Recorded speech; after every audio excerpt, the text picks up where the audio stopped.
धामी जब जब डरता है पुलिस को आगे करता है। पुलिस प्रशासन मुर्दाबाद मुर्दाबाद मुर्दाबाद पुलिस प्रशासन मुर्दाबाद मुर्दाबाद मुर्दाबाद कभी पवार जिंदाबाद जिंदाबाद जिंदाबाद। परीक्षा भर्ती मामले में धांधली को लेकर युवाओं का उग्र प्रदर्शन दुर्भाग्यपूर्ण है। उत्तराखंड में बीजेपी के मंत्री और प्रदेश अध्यक्ष मानते हैं कि बार बार परीक्षाएं होने के बाद भी कभी पेपर लीक हो जाता है तो कभी नकल माफिया का कोई नया प्रकरण सामने आ जाता है। सरकारी नौकरियों में भर्ती को लेकर की जा रही धांधलियों के विरोध में छात्रों के प्रदर्शन को विरोधी दलों द्वारा किया गया कृत्य बताकर बीजेपी नेता जल्द एक पाक साफ परीक्षा नीति घोषित करने का वायदा करते हुए नजर आ रहे हैं। बीजेपी के प्रदेश अध्यक्ष महेंद्र भट्ट, कैबिनेट मंत्री गणेश जोशी और रेखा आर्य सभी के वक्तव्य मिलते जुलते हैं और उसमें एक ही बात पर जोर दिया गया है कि कांग्रेस और विरोधी दल नहीं चाहते कि उनके कालखंड के भ्रष्टाचार सामने आए, लिहाजा वे छात्रों को बरगलाकर आंदोलन कराना चाहते हैं। उन्होंने भरोसा दिलाया कि धामी सरकार जल्द एक बेहतरीन परीक्षा मॉडल लेकर छात्रों के बीच आएगी जिसमें हर छात्र के लिए रोजगार के लिए बेहतर अवसर होंगे। मैं उत्तराखंड के सभी युवा साथियों से अपील करता हूं कि धैर्य बनाए रखें। विपक्ष की कालखंड का जो भ्रष्टाचार वृक्ष है उसको उखाड़ने के लिए प्रदेश सरकार प्रतिबद्ध है और मैं विश्वास दिलाता हूं कि आगामी दिनों के अंदर पारदर्शी नियुक्तियां हों, परीक्षा पारदर्शी हो, इसके लिए सरकार कटिबद्ध है। आज जो घटनाक्रम हुआ है ये विपक्ष द्वारा रचा गढ़ा षड्यंत्र है। वो नहीं चाहते कि उनके कालखंड के कारनामे ये सार्वजनिक हों। मैं मुख्यमंत्री जी से अपील भी करता हूं कि ऐसे युवाओं को भड़काने वाले तथा पत्थरबाजी में शामिल लोगों को बेनकाब होना चाहिए, उनके नाम सार्वजनिक होने चाहिए। उत्तराखंड का युवा शांतिपूर्ण तरीके से अपनी बात को रखता है और मैं पुनः अपने सभी युवा साथियों अपील करता हूं विश्वास बनाएं, क्योंकि इस भ्रष्टाचारी वृक्ष को जड़ से समाप्त करने में समय लगना आवश्यकता। सबको रोजगार मिलेगा, रोजगार का पूरा एक मॉडल और पारदर्शी परीक्षा हो, इसके लिए हमारी सरकार कटिबद्ध है। प्रदेश के युवाओं से धैर्य बनाए रखने की अपील करता हूं, उनको विश्वास दिलाता हूं कि पुष्कर सिंह धामी सरकार उनके साथ है।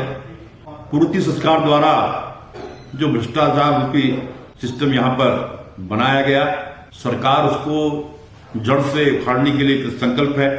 मैं आपको विश्वास दिलाता हूं किसी भी युवाओं के साथ अन्याय नहीं होगा, विपक्ष किसी प्रकार की भ्रष्टाचारियों पर कार्रवाई न हो और उनके समय में काले कारनामों की कली न खुले, इसलिए बेरोजगारों को बरगलाने का काम कर रही है। क्योंकि मुख्यमंत्री लगातार भ्रष्टाचार पर प्रहार कर रहे हैं, सिस्टम में घुसे इस दीमक को समूल नाश का काम कर रहे हैं और ऐसे में कांग्रेस के कुछ नेता युवाओं को भड़काने का काम कर रहे हैं और आज की पत्थरबाजी में भी उन्हीं कांग्रेसियों का हाथ है, न कि हमारे युवाओं का हाथ है। इसलिए मैं इन युवाओं से कहता हूं कि आप इनके बहकाव में न आए, आप आए, हमसे आपसे बात करने को तैयार हैं और ये विपक्ष की जो साजिश है इसमें गुमराह न हो, शामिल न हो, ऐसे में आपसे अपील करता हूं। अनुरोध है कि वो धैर्य बना के रखें, सरकार पर विश्वास करें।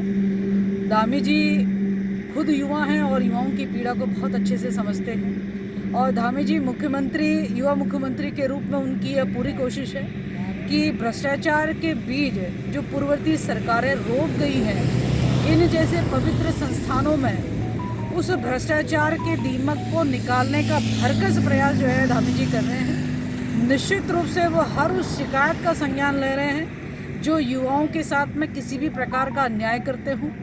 माननीय मुख्यमंत्री जी ने SIT से लेके STF तक का गठन करते हुए ऐसे अपराधियों को जेल के सलाखों के पीछे भेजने का काम किया है। ये बात दुर्भाग्यपूर्ण है कि बार बार जो विज्ञप्ति जारी होने के बाद में परीक्षा जब होती हैं,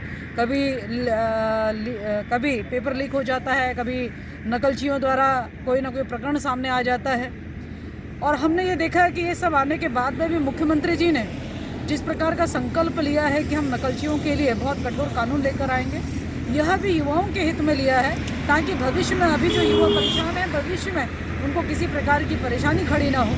तो मेरा यही निवेदन रहेगा, यही अपील रहेगी सब युवाओं से कि आप धैर्य बनाइए, सरकार पर भरोसा करिए, सरकार आपके साथ खड़ी है।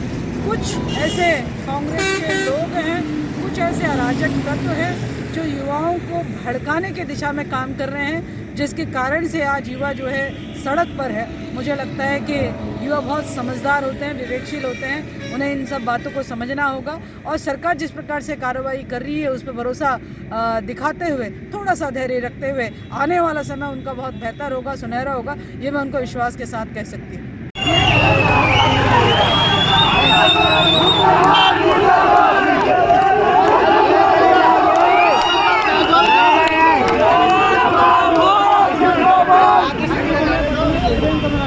देश का दामी मुर्दाबाद